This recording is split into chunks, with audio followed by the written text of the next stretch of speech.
Hare Krishna, everyone. Welcome to class 7 of the Bhagavad Gita. We're going to start the 6th chapter.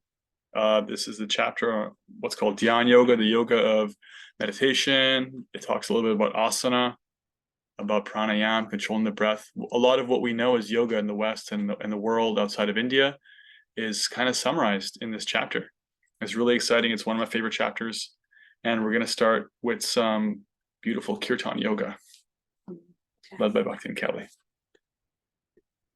which I'll participate in. Well, we hit musician. Oh, yeah. Yeah. There's so many things to not forget. Kind of. Okay. Do a kirtan. Hold on and chant with us. Okay. Can you hear us? Someone give a thumbs up. Okay. So we'll start with our opening prayers, this invocation, this honoring of all the acharyas, the saintly beings, the teachers who have walked this path before us.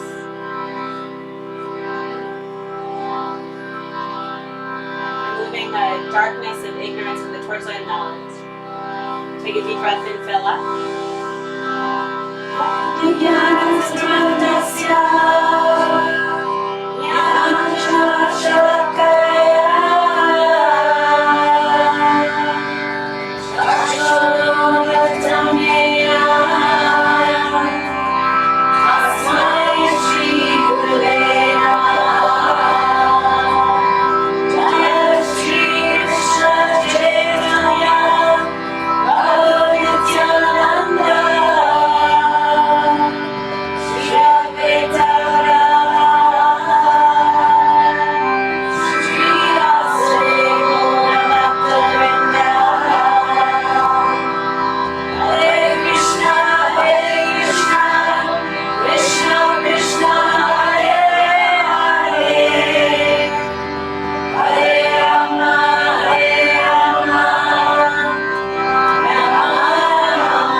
All right.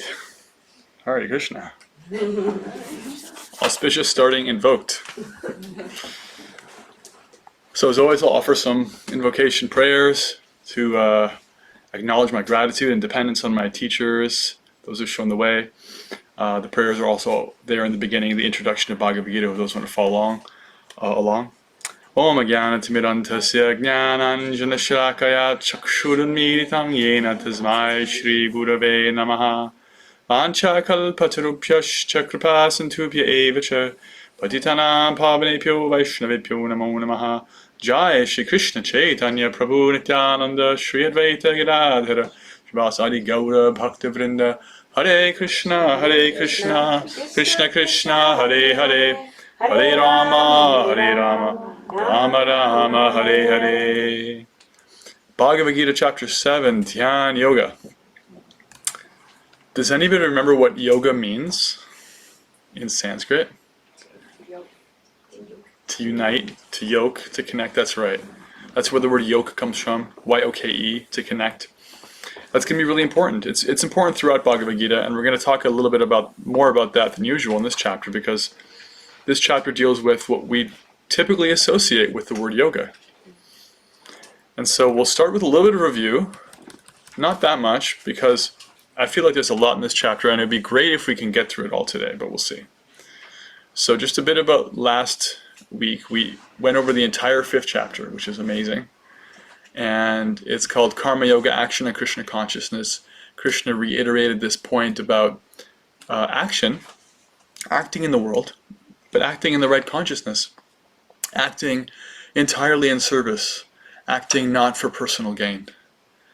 And he said that the results you get from stepping back from the world and being renounced in terms of the transcendental knowledge you can also get from performing this karma yoga. But that yoga, this yogic process, is actually more joyful. It's sweeter. And we talked about a little bit about responsibility, not blaming anyone else, the universe, God, whoever, for our own choices and our ability to respond to whatever we have in front of us. That was there in the middle of the chapter. There was a little bit about equal vision, seeing everyone equally, which is going to come up a lot in this chapter. It's come up before too, in chapter 2. And then we had this whole section of verses about not seeking joy in the external, in the place where you can get pleasure, seeking joy, a deeper kind of pleasure internally. That difference between external happiness or pleasure and internal joy. And we concluded with a nice verse about what I've called, or others have called, the peace formula. Krishna says that if you recognize that there is a supreme source that is the enjoyer, that actually, for whom things can be dedicated to, they're the supreme enjoyer, the supreme controller, and the actual best friend. That consciousness of that, realizing that, is the source of actual peace. Any quick reflections on that chapter before we get into chapter 6? Anything that stood out you'd like to share?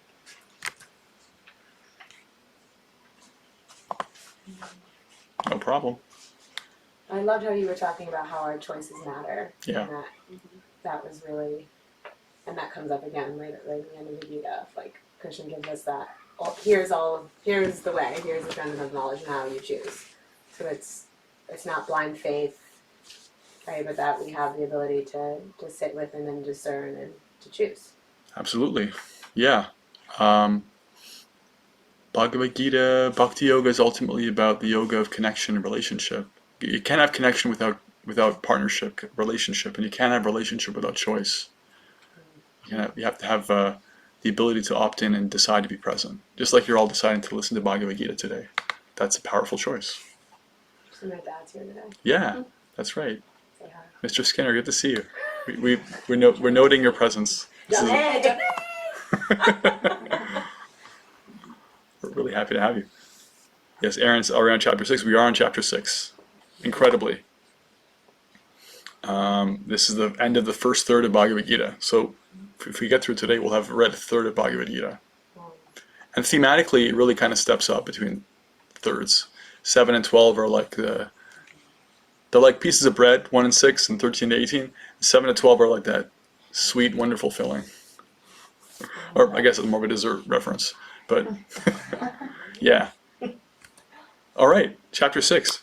So, chapter 6, let me pull it up here. Dhyan Yoga. The yoga of meditation, the yoga of yoga, you could say. Leslie's here, I'll let you in. You got it. Yeah. And so, hi Leslie. We're just starting the 6th chapter. So, right away, Krishna starts talking about the mind, which is super relatable. This is like one of the most relatable bits of the Bhagavad Gita. Whenever Krishna starts talking about our minds, this is one of the classic questions people always have, like, how do I deal with my mind? I don't know how it is for you, but for me, my mind is it's so all over the place. I think it's just me. And if you read this chapter, you're like, no, it's really, literally not just you. It's actually everybody. More and more so as we get further and further in this age of distraction, the mind gets more and more, disturbed and confused. So, 5th verse, practical. This is like a nice little suture for your life. Uttared atmanatmanam natnanam avasarayet atmaiva hyatmano bantur atmaiva ripur atmanaha. Atma here means mind. The second A is short. It means mind. Let me just share the screen with you. What was the translation? Here it is. One must deliver themselves with the help of their mind and not degrade themselves. The mind is the friend of the conditioned soul and their enemy as well. Right?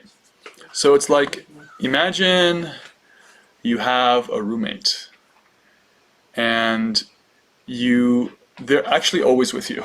They never leave. Whenever you're home, they're at home. You're always together.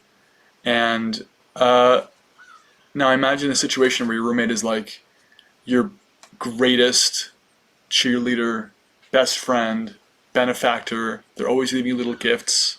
They cook meals for you. They make your life easier and sweeter. That's not like a roommate. That's like a life partner, right? This is like a perfect life partner, right? How much of a difference that makes to your life. Now, the complete opposite. Everything you try to do, they make it more difficult. There's always drama.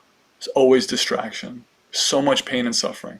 That is all exactly relatable to all of us because our mind can be either of those two things or anything in between. So it's so important to get the mind on our side. And this chapter deals a lot with that. In fact, what we know of is yoga with the, this asana and that asana, sitting and breathing, and, Kelly leads beautiful asana classes, and many of us, show of hands, who's ever taken a yoga asana class? Literally everybody probably, you actually have a yoga studio. That's mostly what we know of is yoga. That is primarily, the purpose of that primarily, as we're going to see, as Krishna explains, is to regulate the mind, to make it a friend. That's actually why those things exist. That's why they were created. That's why that's why they're part of a system. The Ashtanga means there are 8 limbs, 8 divisions of the system. And asana and pranayama are the 3rd and 4th, respectively. And they culminate in samadhi, to actually fix the heart and mind completely, and consciousness completely, on the Supreme. But you can't do that if you have a life partner who's wrecking you up here. So having the ability to calm yourself, be present, mitigate the pains of the body, mitigate the pains of the mind, become free from the unnecessary hankerings and lamentations of the mind, and be a little more even-keeled, that's a really good start to anything, including spiritual things.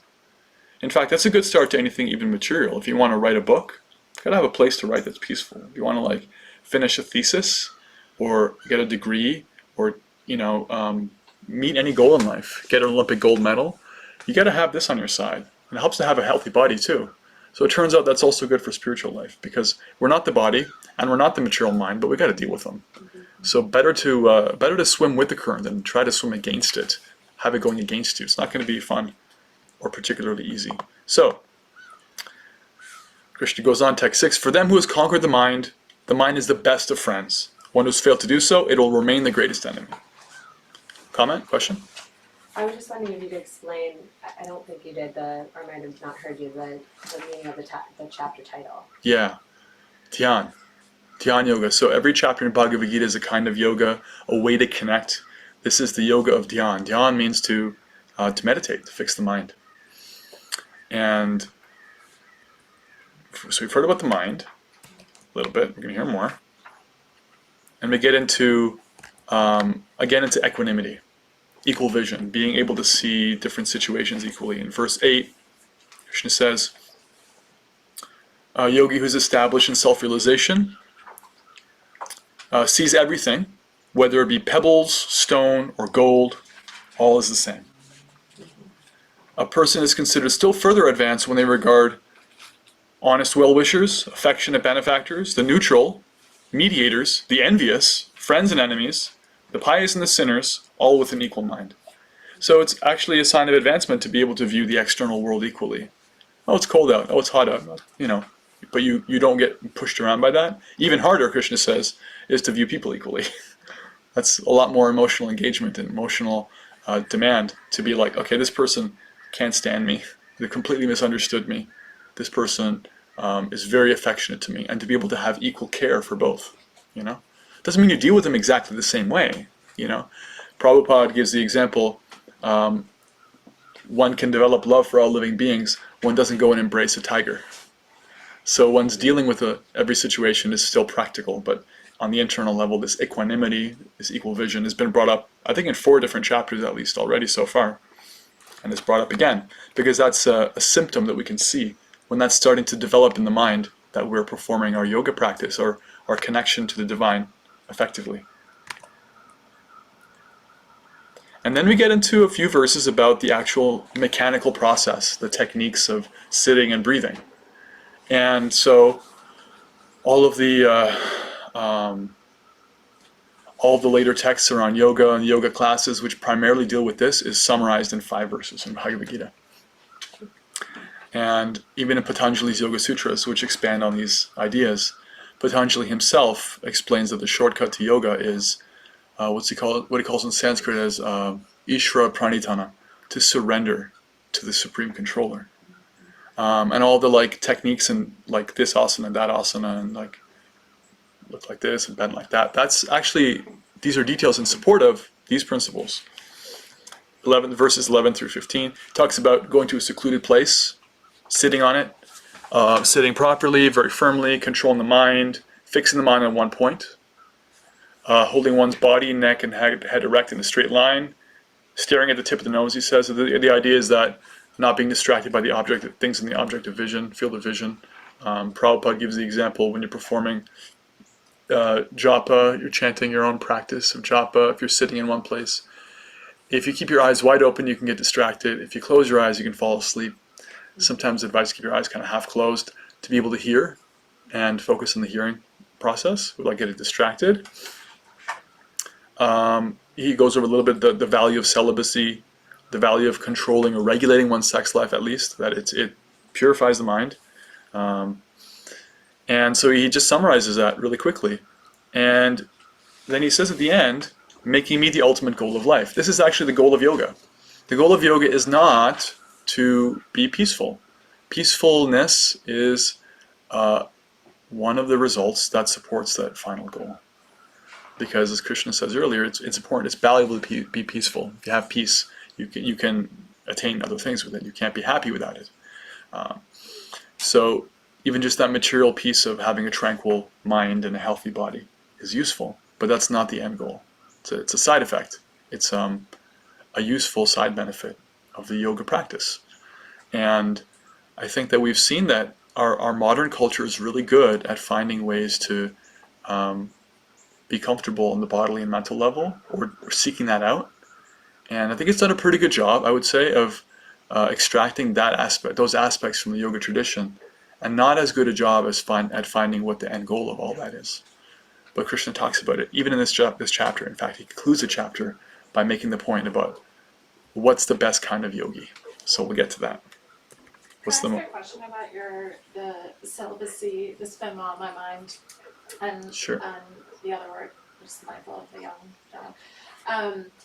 Is that because physical touch is so much needed for humans to actually survive, Mm-hmm. and that's driven by so Absolutely. many different things. So and if this is not the place to dive dives deeper, but I just wonder about that. Like, is it to have control over self, or is it something? Because when I hear that word, I feel like, is that deprivation of touch? It's not. Okay. It can be misunderstood as that. Yeah. Like anything can be when you talk about something, you can take it to an unhealthy or unreasonable conclusion. Celibacy is defined in many ways. There are different levels of celibacy. One level of celibacy is being in a monogamous relationship where you take responsibility and you've become legally and spiritually bound to each other, like in a marriage. That's also celibacy. And any physical contact in that context that's monogamous is also celibacy. Because you've chosen, this is where I'm present. And this is where I engage in that way and nowhere else. And because of that, the mind is restricted, but also purified. Because you don't have to, you don't give yourself permission to go anywhere else. And it makes your life simpler. And that's also celibacy. I actually have the Shastra, the scriptural reference for that, but not handy, but I can find it if anybody wants. It's there. Because not everybody's a monk or meant to be exactly a monk or a nun. Nothing would go on, ultimately. And so yeah, good question. But ultimately means regulation and not being whimsical. Great. So moving on. Yes, regulation. That's the next point. Verses 16 and 17. More practical stuff. Here we go. Verse 16, I will share the screen. Oh, Justin's got a reminder on the chat. Reminding me of 266, one who is not connected with the Supreme and Krishna consciousness can have neither transcendental intelligence nor a steady mind, without which there is no possibility of peace. And how can there be any happiness without peace? Yes, ultimately, lasting peace, true peace, is only available through that connection in Krishna consciousness, that divine connection.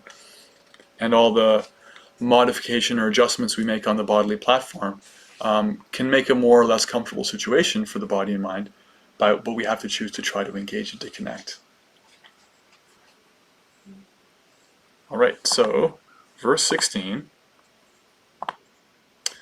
Natyashnatas yogosti nachaikantam anashnatah nachati swapnashilasya jagrato naiva charjuna.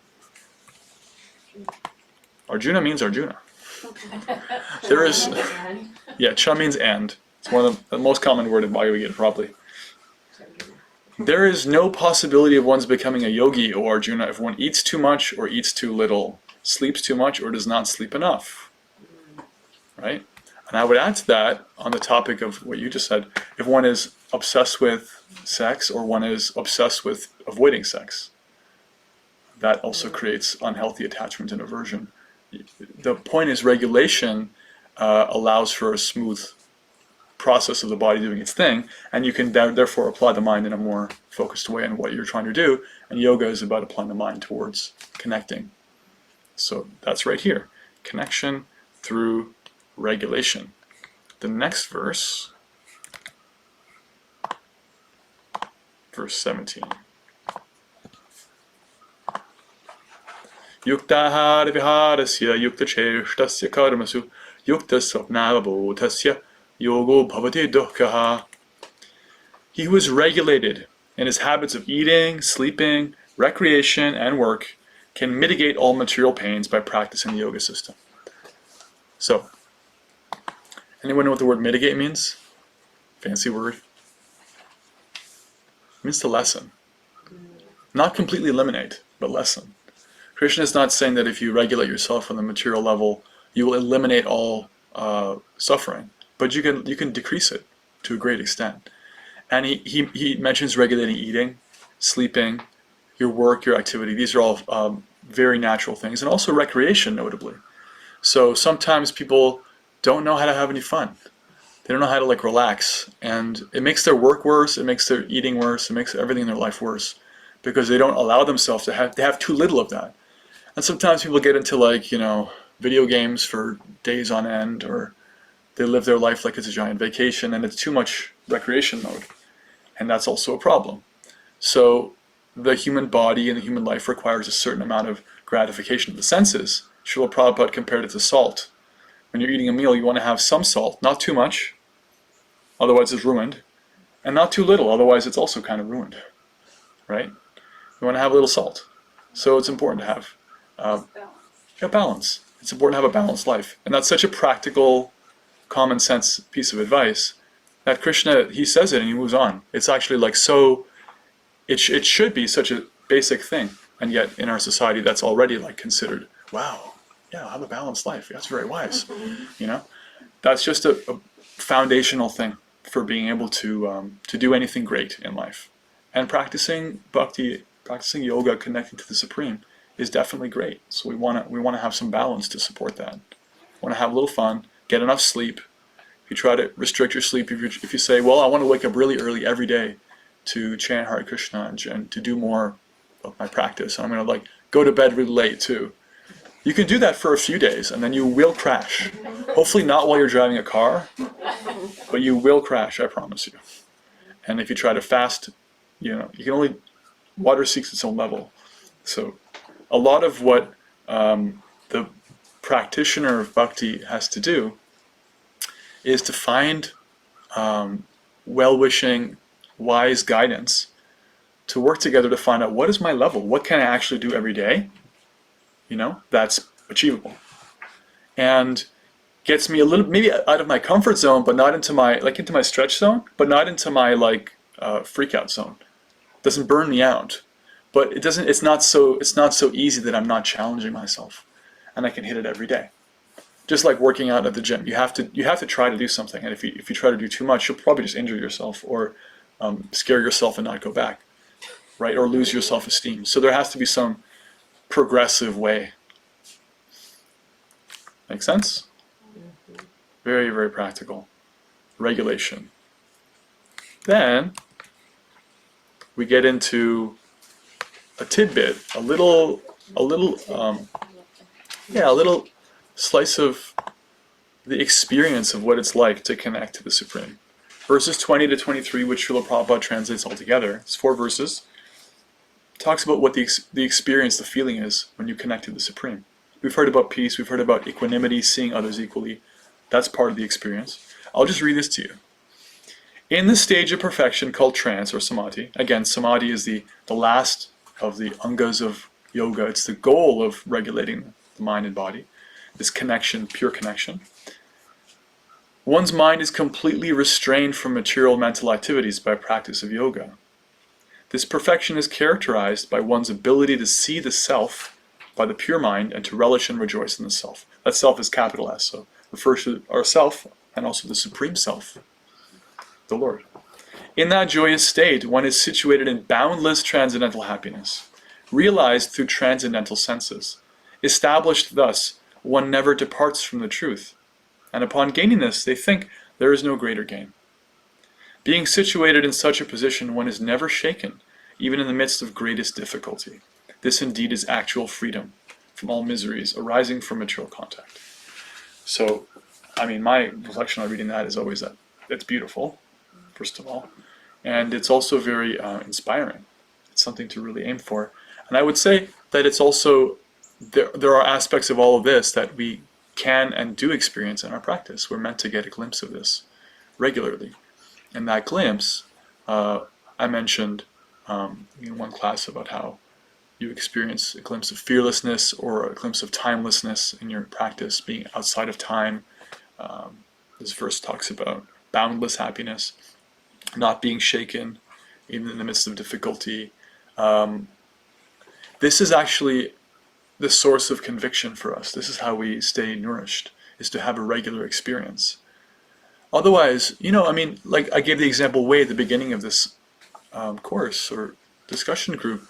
Bhagavad Gita has been known about in the West for 300 years, approximately, maybe 250.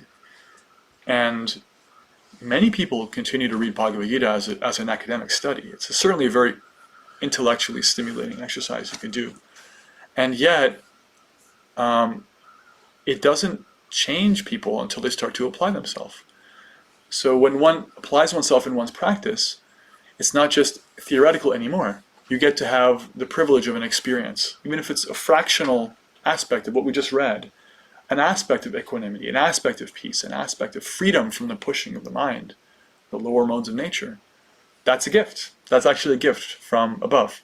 You get to have a glimpse of what you're capable of and who you really are. And it's important to get that regularly. It's important to have that experience regularly. Just like it's important to have some theory and some knowledge come in, it's also important to verify that for yourself and run the experiment, an experiment of one. Run it in your own life regularly, every day if you can. Everything important we do every day. We associate with loved ones, we eat, we sleep. So we practice bhakti, we practice yoga connection every day to get that experience. All right. Now, looking at verses, excuse me. There we go. Looking at verses, verse 26. So we heard earlier about making the mind a friend, not an enemy. Now we're going to hear a little bit about how to do that. Sound good? Anyone want to know how to make the mind a friend and not an enemy? Say. Anyone else can just leave. Close your eyes. Cover your ears. Verse 26, Krishna says, Yato yato nishchalti manas chanchalam astiram tatastato niyamyai atmaneva vashangnayet. From wherever the mind wanders due to its flickering and unsteady nature, that's the first thing, is that it has a flickering and unsteady nature. It's not just you and your mind, it's just the way it is. Wherever it wanders, one must certainly withdraw it and bring it back under the control of the self. What this means is that, we heard earlier that yoga means fixing the mind in one place, different kinds of yogic practices. You can fix your mind on your breath or different things to be in one place and not several. In fact, in Patanjali's Yoga Sutras, it's described that if you could actually really keep your mind exactly in one place for like 3 to 5 seconds without it flickering at all, that's significant. Because if you really get down to it, if you try to do that and you start to be present with your mind, you'll see how much it's actually like all over the universe, millisecond to millisecond. So the point is to keep it in one place, and as Krishna points out in this chapter, that the best goal that you can have for your mind, the best example of that one place is on Him, is on the Supreme. Why? Because everything attractive comes from a source, and so He's all attractive. And what more successful object of meditation than the all-attractive personal source of everything, who's our best friend? That's actually the best choice. That's basically what bhakti is. It's meditation on, connection on the Supreme Person all the time. And this verse I just read talks about how when our mind wanders, bringing it back, just like a child. You don't chastise a child who wanders because that's their nature. You don't punish them for their nature. You understand their nature. And as the adult in the room, you engage them in something that's better. I give the example in another class. If their child is playing with something that's harmful for them, if you just yank it out of their hands, if they're strong enough and they're smart enough, they're going to get up to more mischief, whether you're watching or not. Better to give them something better. Replace it. Do the old Indiana Jones switcheroo. Give them something nice. And they're like, oh, I like this even more. And so that's what we're doing. We can think about the past later, think about the future later. I'll make a grocery. We already made our grocery list, actually, mind. Now I sincerely request that you be present with this mantra. Let's hear it together. In your japa practice, you can talk to your mind like this, and you can gently guide it back. Now let's just hear one syllable at a time. Hare Krishna, Krishna Krishna, Hare Hare. Hare Rama, Ram Rama, Hare Hare. And at regular speed, a mantra takes about 5 seconds to chant. And in that way, you go through a few seconds, a few minutes, however long your japa practice goes, and you bring it back, noticing when the mind goes away. And this is one of the ways to regulate the mind. It's not the only way, but it's one way, is to accommodate its flickering nature and be ready to lovingly bring it back like a parent does. Okay. I think this is a good spot to add a little bit about, especially for us bhakti yogis who practice japa, transcendental connection through mantras, through sound. This is sound yoga, sonic yoga.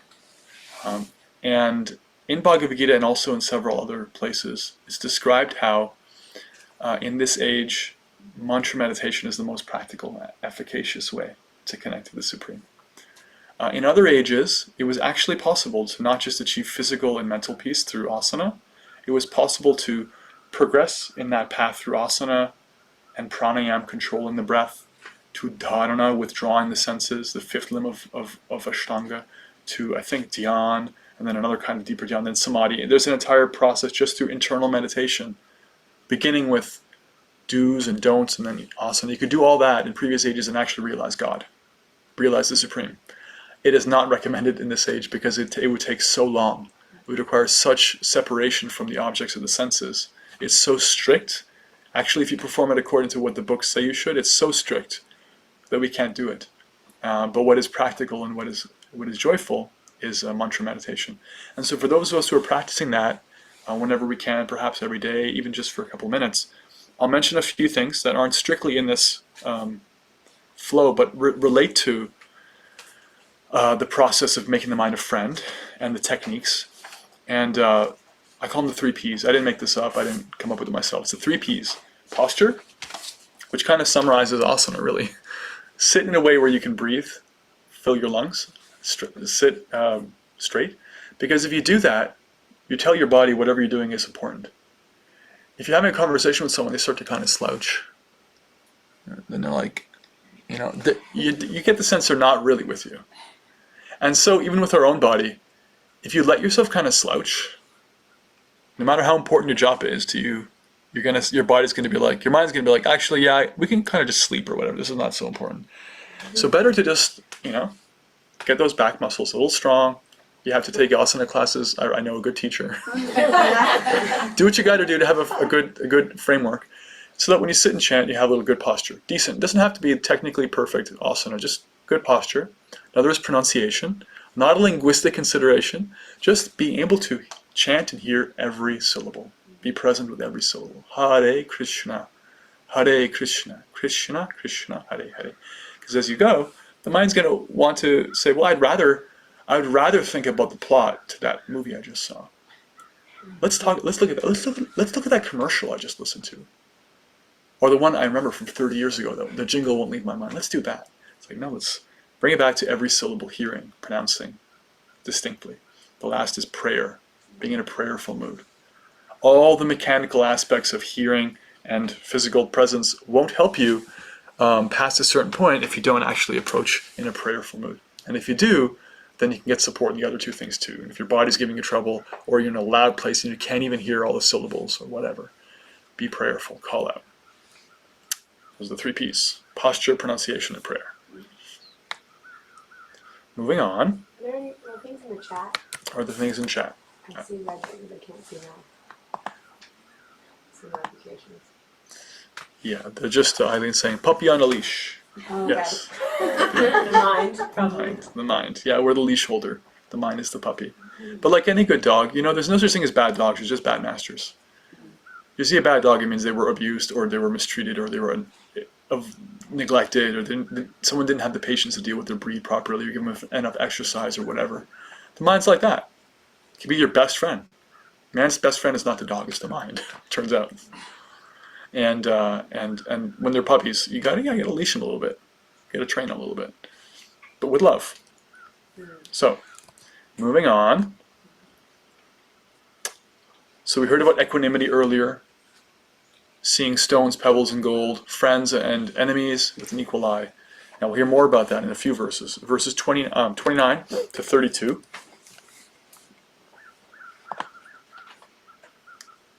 I'll just share this string of verses here. 29 to 32. A true yogi observes me in all beings, and also sees every being in me. Indeed, the self-realized person sees me, the same Supreme Lord, everywhere. For one who sees me everywhere and sees everything in me, I am never lost, nor is he ever lost to me. Such a yogi, who engages in the worshipful service of the Supersoul. Supersoul means that presence of the Lord that's in everybody's heart, like your conscience, that quiet voice. Knowing that I and the Supersoul are one, remains always in me in all circumstances. And then text 32, I'll read the Sanskrit too. Atma pamyena sarvatra samam pashyati yorjuna sukham va yadivato kangs yogi paramo matah. So this verse says, that person is a perfect yogi who by comparison to their own self sees the true equality of all beings in both their happiness and their distress. So, Krishna is presenting himself as the supreme object of meditation. And he's also presented himself as the all-pervading support of everybody. And those things connect, because when we're connecting to that supreme, we're also connecting to the supreme of everyone and everything else. And that, therefore, there can be real unity. Otherwise, there's always some amount of disunity. There's always some way in which, if I have some vision that doesn't go all the way up to the supreme, then there's always us and them. You know? You have like your battle between men and women, your battle between races and ideologies, political ideas, old and young, this generation and that generation. There's always some us and them. But if you expand the room, expand the unit to the totality of everything, there's no us and them. There's just all of us. And that's possible in this consciousness. It's possible in Bhakti consciousness, Krishna consciousness, because Krishna is the source of everyone. There is a source, to, at least theoretically we can see, if I'm conscious of, connected to that source, I'm able to actually, that's how I can actually be equal to everybody. That's the same sky under which we're all walking. That's the same earth we're all walking on. That's the source of all situations, whether they're pleasing or displeasing to me. That is the source of all people, and is present in the heart of everybody, whether they're my friend, or they're pulling me over for a speeding ticket I don't deserve, or whatever. You know? So, and it's also, this consciousness is the basis of compassion, true compassion. The verse I just read says that Krishna says, they're the perfect yogi when they see the true equality of all beings in their happiness and their distress. That the basis of real compassion is to understand that we're going through situations, other people are going through situations, and to be able to view them through the lens of Krishna consciousness, to see that this is a soul connected to the same supreme that I'm connected to, and they're having their experience.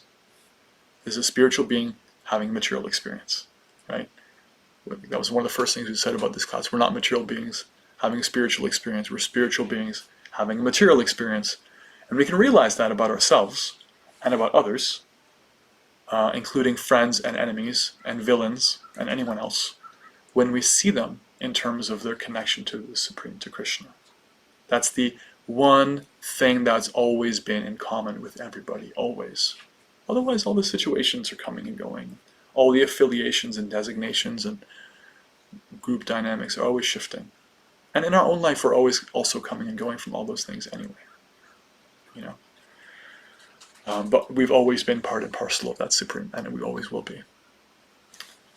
So that's how we can have equanimity. Moving on.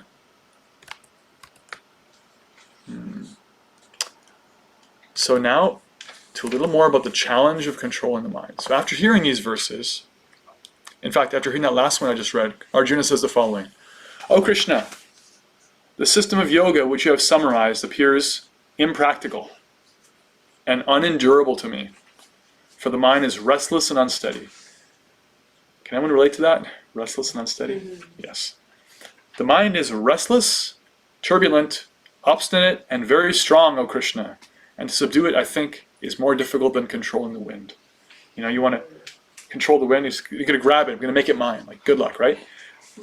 Restless, turbulent, obstinate, and very strong. In fact, one of the words used is, in Sanskrit, is pramati. Pramati, disturbing, literally means also kind of crazy. You know, the mind is actually crazy. In a way, it's like that when you see how wild it can be and what it's capable of, you can actually, not in a psychological sense, you can actually just say in a general sense, oh, that's actually kind of crazy. That's nuts. What this thing is capable of, right? Arjuna is saying that. He's saying, okay, I don't think so. I don't think I can do that. What does Krishna say? O mighty armed son of Kunti, it is undoubtedly very difficult to curb the restless mind, but it is possible by two things: by suitable practice and by detachment.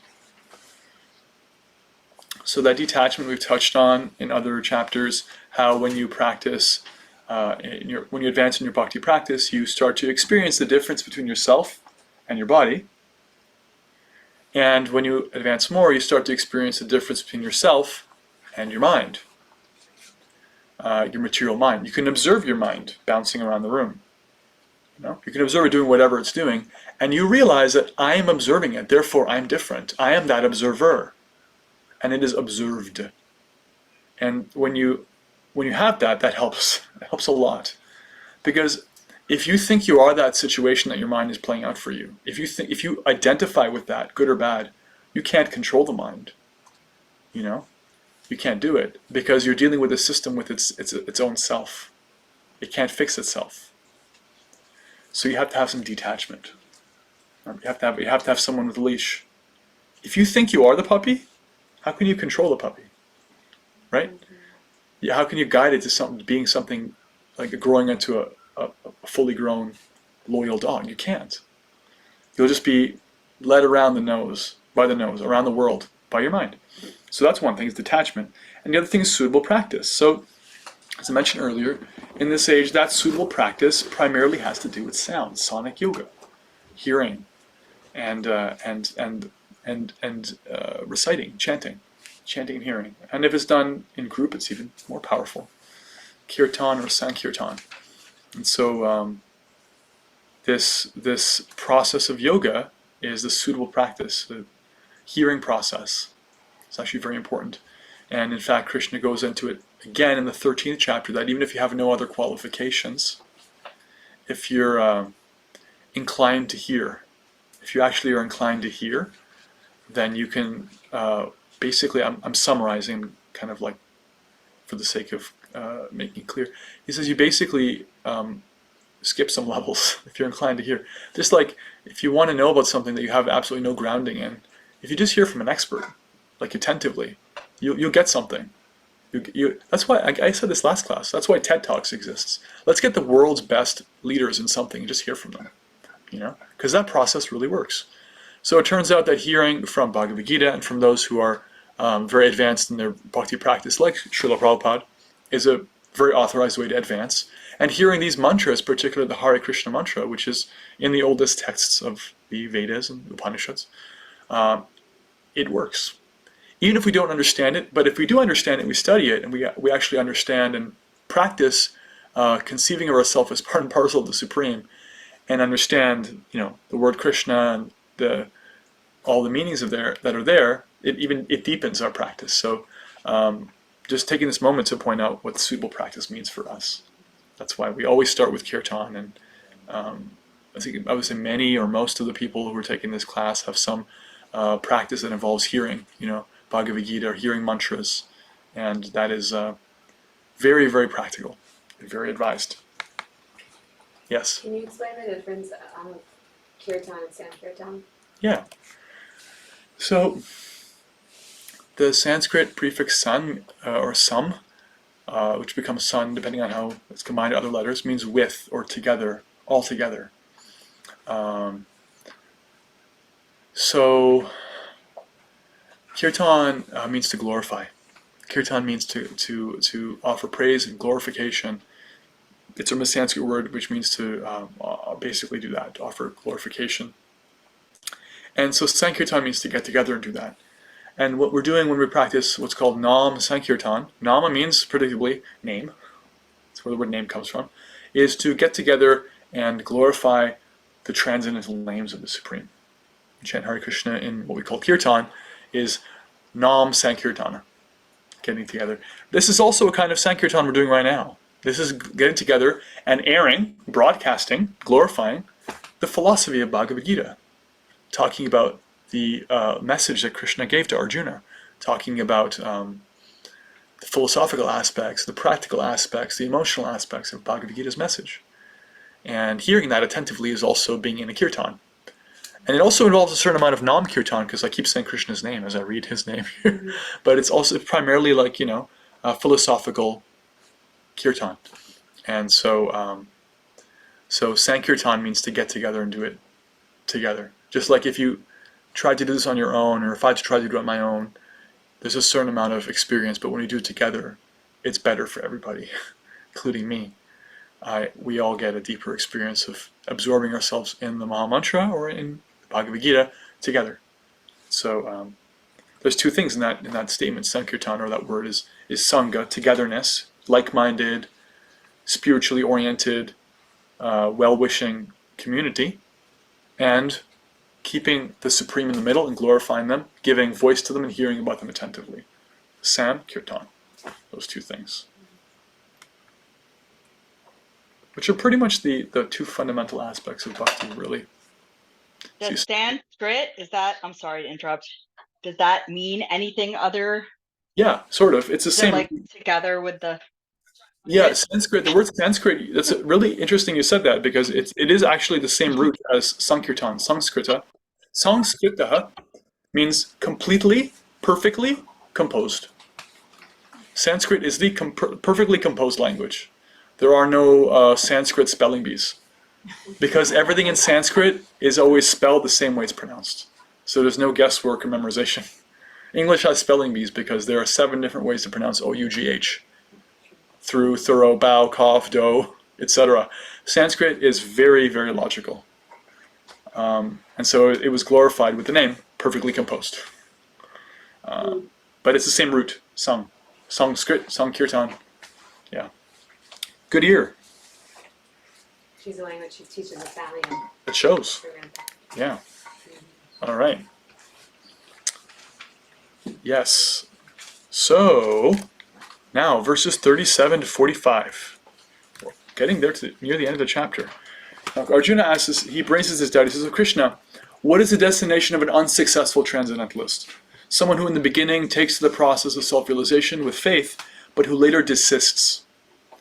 Due to worldly mindedness, they get distracted, they fall away, and thus does not attain perfection in their practice. Does not a person who is bewildered from the path of transcendence fall away from both spiritual and material, like a riven cloud? Like sometimes clouds last in the sky for a little while, and the wind comes and they're gone. So Arjuna is saying, well, if somebody tries and they don't get there, aren't they like that? Like he says, like, if I try to practice this yoga and I don't get there all the way, then aren't I a failure in everything? Because I could have used that time to like surf YouTube or learn another language or bench press another 100 pounds, and I didn't. So I'm materially a failure. And I also didn't make it spiritually, so I'm spiritually a failure, right? What is their position? This is my doubt, and I ask you to dispel it completely. Krishna says, the next verse, supremely reassuring. Yeah? Sure. Verse 40, I'll read the Sanskrit. Shri Bhagavan uvacha partha naive namutra vinashas tasya vidyate nahi kalyan krit kaschid durgatin tati gacchati. The Supreme Personality of Godhead said, Son of Pritha, a transcendentalist engaged in auspicious activities does not meet with destruction either in the material or in the spiritual world. One who does good, my friend, is never overcome by evil. The idea is that whatever advancement you make spiritually is eternally yours. Because that's what it means to be on the spiritual platform. Whatever's there on the material platform, whatever I can bench press, it's gone. Not even when I die, it's gone. Like when I get older, it's just gone. Whatever intellectual pursuits you make, any buildings you make, and those things also, if you don't complete them, they're just zero. If you talk about building a giant building and you write out the blueprints and you build the foundation and then you don't actually build it, no one's going to talk about that building. No one's going to remember it. It's a failure. Not so in spiritual life. Every millisecond of attention is counted and recorded. Like drops in a bucket, they add up.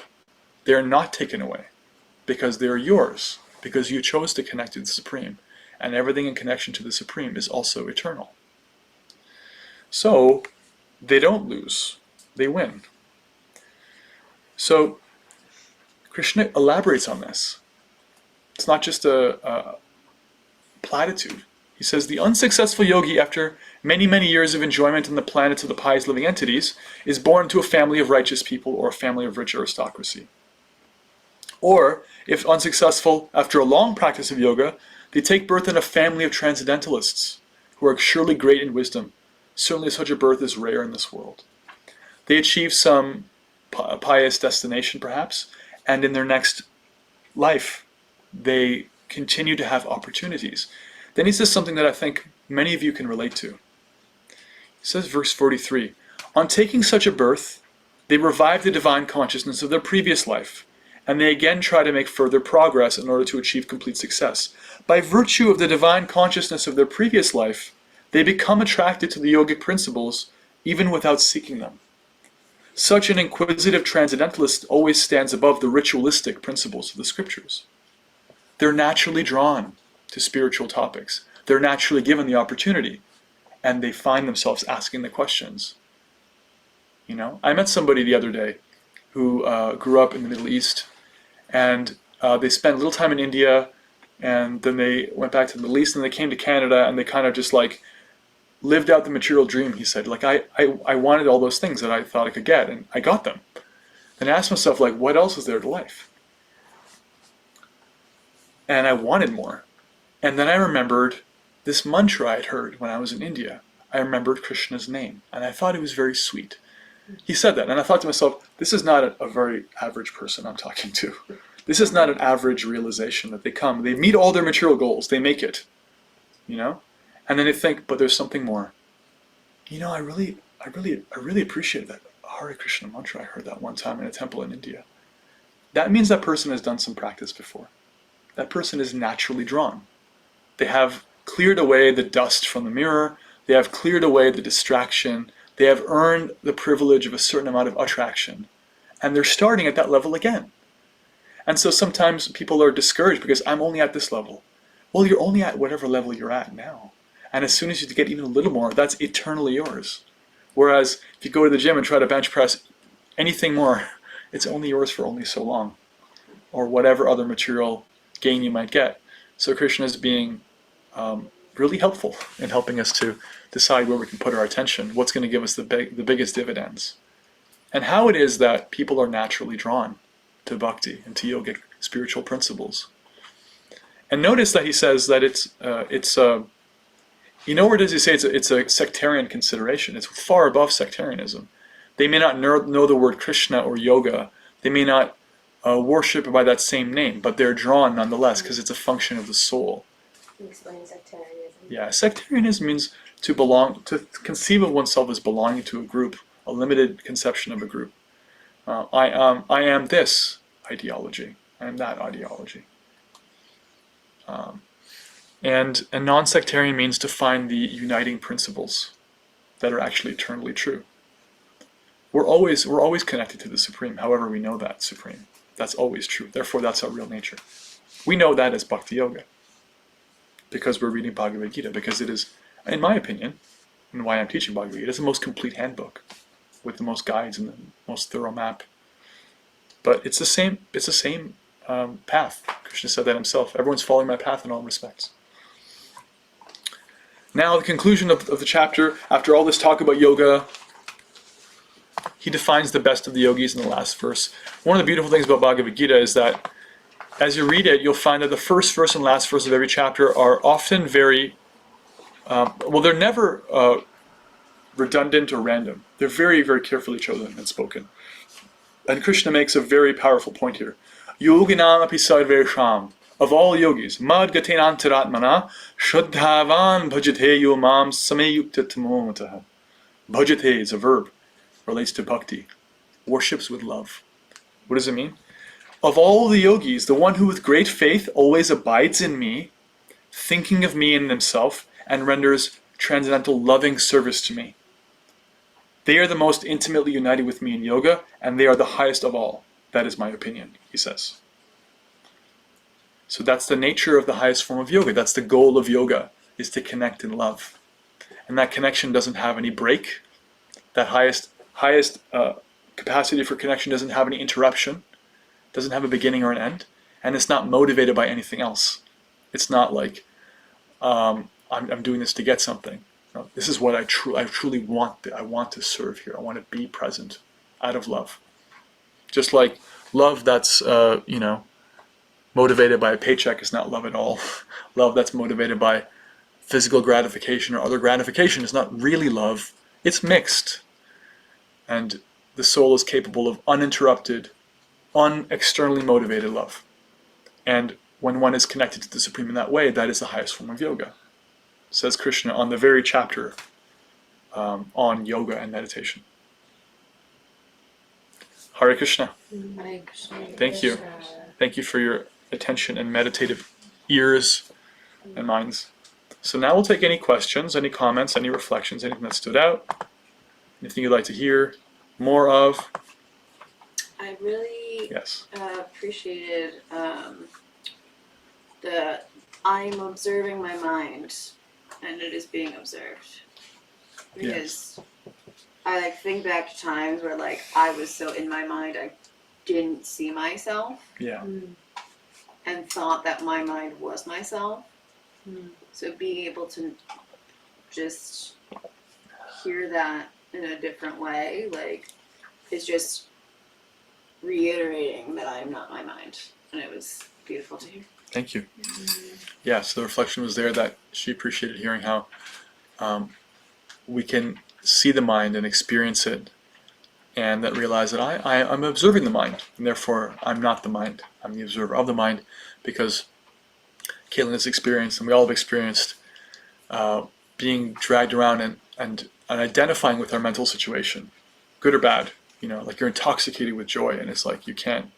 It's actually a kind of disturbance, and you can also be just overwhelmed with anxiety or anything else, the flickerings of the mind, and you happen to just be carried away by that. And there's a lot of power in agency in realizing that, okay, maybe I can't like control the mind right now, make it do what I want, but I can see that I'm not it.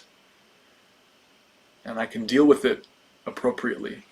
And I'm not that. So that I was there before this mental situation, I'm gonna be there afterwards, and I'm here now. Yeah, thank you. Any other comments, questions, reflections? Hi, Hare Krishna, everyone. Hey, Yeah. hi. Thank you, Samya, for this class, and good to see everyone. I have a couple thoughts to share. One, I really like this chapter and talking about the mind. I've learned from my meditation teacher, she'll say, the mind thinks involuntarily like the heart beats involuntarily.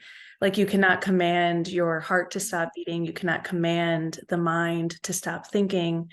And I have really appreciated this practice that she shared, where you can just say like, oh, thank you brain, for all the ways you're trying to keep me safe. Because for me, I tend to spin stories like, oh, this will happen, and then this, and then this, and then da, da, da, da. And, oh, okay, and I can just like notice and observe that happen, be like, okay, thanks mind, like thank you for trying to keep me safe. I am safe, and we're here now, and come back to the present moment, and that has been helpful. And then my other comment was about, or question really, and I've touched on this before too, but you said tonight peace is a side effect of yogic practice. You've said before, like joy is a reward for service.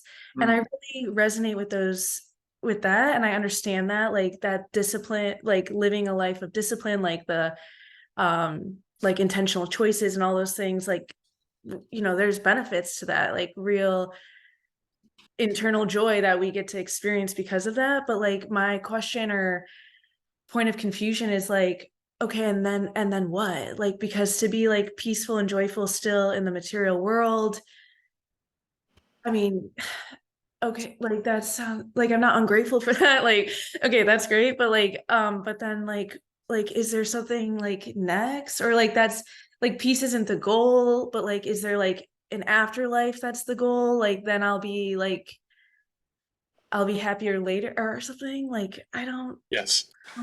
And actually your first comment and your second comment are related. The first thing you were saying is that your teacher pointed out to you that you can't make the mind not think, just like you can't make the heart not beat. It's its purpose. It's what it does. The mind is actually mechanical. The material mind is actually a mechanical thing. You know, it's like in programming, you say garbage in, garbage out. They use the acronym GIGO, right? And so the mind is like that. If you just like feed it with jingles, advertising jingles, it's gonna, you know, I could start singing some for you. I don't want to do that, but you know, it's just what it's gonna do, and you can't blame it because that's the nature itself. So you don't deal with the mind directly. You feed it better things, and it becomes purified. The example is like, let's say I have a cup here. Let's say this cup has water because Kelly served me some water.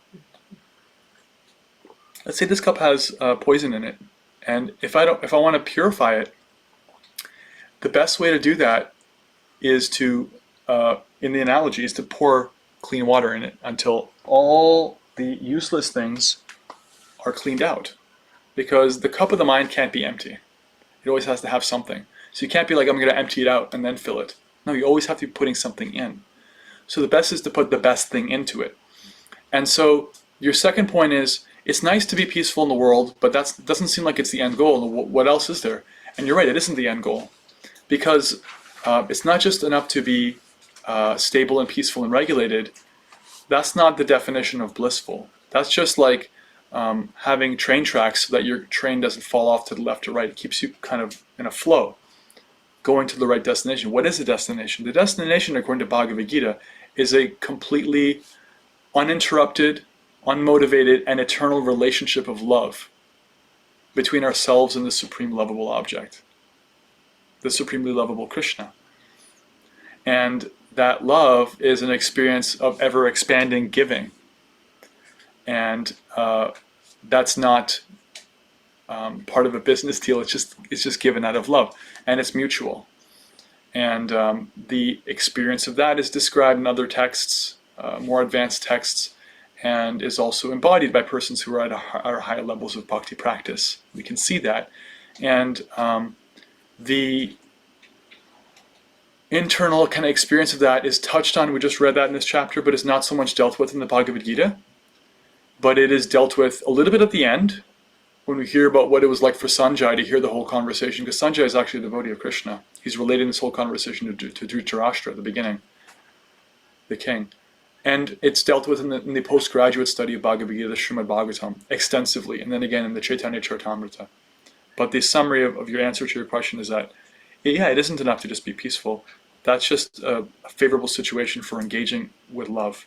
And that can be done even in the world. So then when one is doing that, their experience ceases to be the experience of being in the material world per se. Although they have senses and they're materially embodied and we can see them and talk to them, such a person is actually experiencing the spiritual world even here.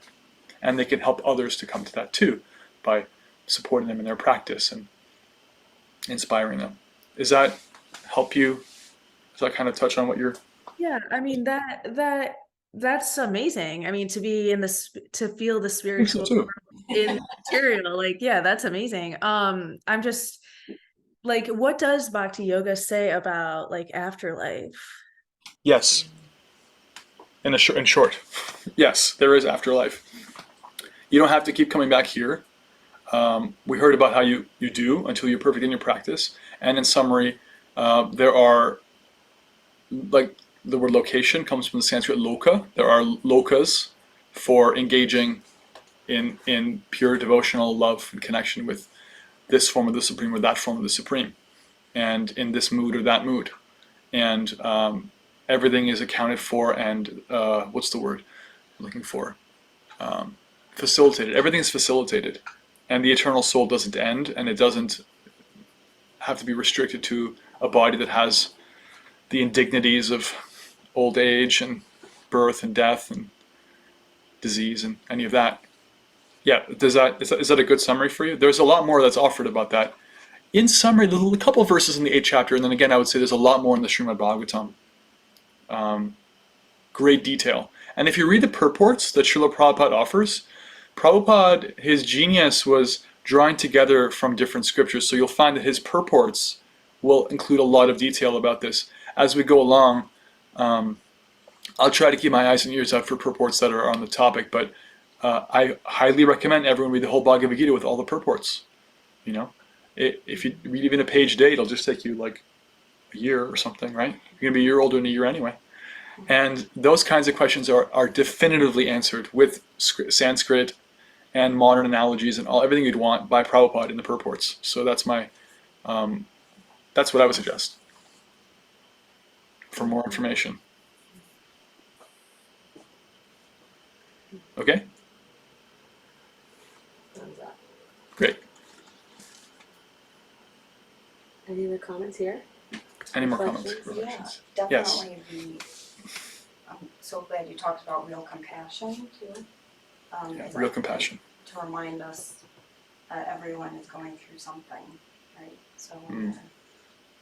you're around people and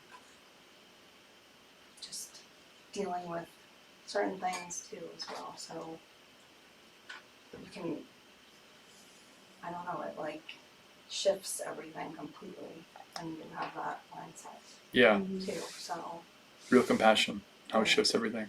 I'll add to that because real compassion exists in the spiritual level, it transcends material situations, which means, among other things, that real compassion includes being compassionate to those who are materially advantageous, including those who are disadvantageous, if they're spiritually blind.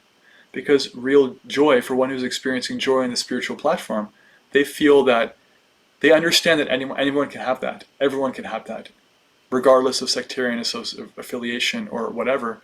And they want that for everybody. And they want to offer the opportunity to share spiritual knowledge, to give people the right and privilege to connect internally with that same source.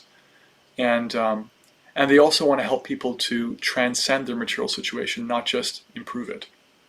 Material compassion means to improve your material situation, which is a good thing. And I'm not saying that it's useless or bad or disparaging it.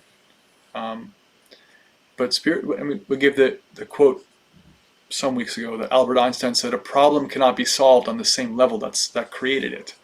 So material compassion is adjusting your situation or improving it. Spiritual compassion is transcending it, helping others to transcend it, without neglecting their situation, without ignoring the fact that they need a roof over their head. They need to have their emotional needs met. It's not just enough to give them spiritual knowledge and leave them alone in the dark, cold world. We do have to have caregivers and cooks and feeders, and that's also love and service, for sure. And those who do it in a spiritual vision and offer also, while they're doing it, the opportunity for others to expand spiritually are doing that tremendous best kind of service. Thank you. And then in the chat we have, thank you for the awesome class. Thank you. And love the 3 P's of chanting. It is reminiscent of what I've heard from others, particularly the instruction from Paramananda. Always listen intensely, always chant back, always do it with longing in your heart. Beautiful. And listen intensely, chant back, always do it with longing in your heart. And from Samantha, thank you, and buona notte. Yeah. Good night. And I don't know about bueno, but notte is definitely from Sanskrit. Nocta means night. Nocturnal. Nocta becomes Latin, becomes Italian, becomes English from Sanskrit. Eileen, so thankful to now be part of this beautiful Sangha. Well, it was not the same without you. We're so glad you're here. Now I know why I'm even happier today than I was last week. Any Can more? I share one reflection? I liked how you spoke about, or appreciated with equanimity, you spoke about both even-mindedness and equal vision, which are both parts of equanimity. And then how you also, how we talked about the verse of the ways that we can control the mind through suitable practice and detachment. Yeah. Equanimity is equal vision and equal mindedness. And then also Kelly appreciated suitable practice and detachment, and how we elaborated on that a bit, what the suitable practice looks like, and as Caitlin talked about, what detachment looks like, and seeing our mind is different from us, and how that supports what can otherwise be very difficult, or in fact impossible, without suitable practice and detachment. On the topic of equanimity, I just cannot stop reading this over and over, what you said a little bit ago, where water seeks its own level. Like that just resonates so deeply when I think about equanimity and what it can mean. And for me, it resonates a lot more than when I think about the word regulation. But when I think about equanimity, it just sounds a lot more welcoming and approachable as something to seek, versus regulation feeling like I got to go on a spiritual diet or something. Yeah, we all have there's a certain amount of baggage we carry around the idea of discipline. Discipline comes from the word for disciple, discipuli, student in Latin. One who is disciplined is a student.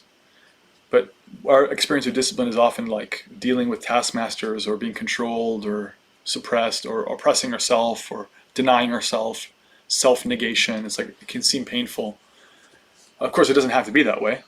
But I heard you appreciated equanimity. Yeah, equanimity, what you talk about, like water seeking its own level, part of it is like recognizing the nature of something and not arguing or fighting with it. Like, you don't argue with a baby for being a baby. Only a crazy person would do that. A wise person recognizes that whoever they're dealing with is operating according to their nature, and everything is going on in a uniform way in the universe, including the good and the bad. And so that doesn't mean they don't want to have more good and less bad, but equanimity means that they don't resist reality. They don't get stuck in resisting what they cannot change, including the reality of where they're currently at, which is where a lot of us spin our wheels. And Justin says, I think about 41 to 45 often versus 41 to 45, especially as some days are harder for practice versus others. And I think, what if I vacate this body now? What happens? I find comfort knowing that we fill our spiritual bucket birth after birth. Yes, drop after drop, birth after birth. I also appreciate that. It's very reassuring for Arjuna, it's reassuring for everybody. All progress is eternal. You can take it with you. It's all you can take. It's all you can take. That's all you can take. All right. Wow. Thank you so much, everybody, for your amazing reflections and your attentive ears, and for being here.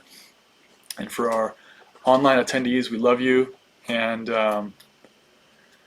yeah, wow. We made it through chapter 6. Haribol! That's a third of the Bhagavad Gita. Hare Krishna. Verses 7 through 12 are my actual favorite. I keep saying that, but verses 7, 8, and 9 are my literal actual favorite chapters in the Bhagavad Gita. They're so personal. They're the delicious, wonderful cream filling in your Boston cream pie. They're pick your analogy. They're the best. Krishna gets real up close and personal about who he is. It's the Bhakti chapters of Bhagavad Gita. So stay tuned. For this week, we'll read the whole 6th chapter. Minimum, if you want to read more, who can stop you? And chant Hare Krishna whenever you can and like. And we'll see you on WhatsApp in the next 48 hours if you can send a reflection. That's awesome. We love that, and we request it of everybody. And keep the transcendental vibration going, everybody. Thank you very much. Hare Krishna, Krishna Krishna, Hare Hare. Hare Rama, Ram Rama, Hare Hare. Bhagavad Gita ki jai. Prabhupada ki jai. Haribol. Haribol. Swami Prabhupada ki jai.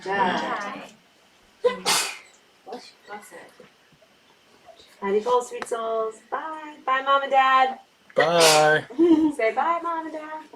Bye, Mom and Dad. Yeah. Wow. Bye.